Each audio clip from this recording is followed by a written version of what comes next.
আসসালামু আলাইকুম। আশা করি আপনারা সবাই ভালো আছেন। আপনাদের দয়ায় আমিও ভালো আছি। আজকে চলে আসলাম। চলে শাকিলা আপার পিঠা ঘরে। শাকিলা আপার পিঠার ঘরে আজকে আসলাম। তো দেখি শাকিলা আপার পিঠার ঘরে পিঠা আর এবং কি হাঁসের গোস্ত খাইতে কেমন মজা।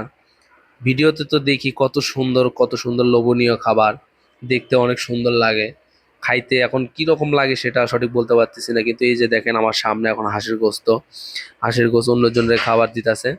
তা গোস্ত দেখে তোর অনেক সুন্দরই লাগতেছে মার্শাল্লাহ, কিন্তু খাওয়ার টাইমে যে কেমন লাগবে এটা সঠিক বলতে পারলাম না।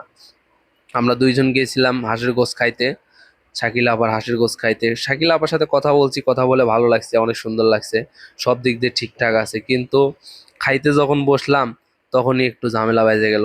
সেটা হলো এই, সবকিছু ঠিকঠাক কিন্তু গোস্তটা তেমন মজা হয় না।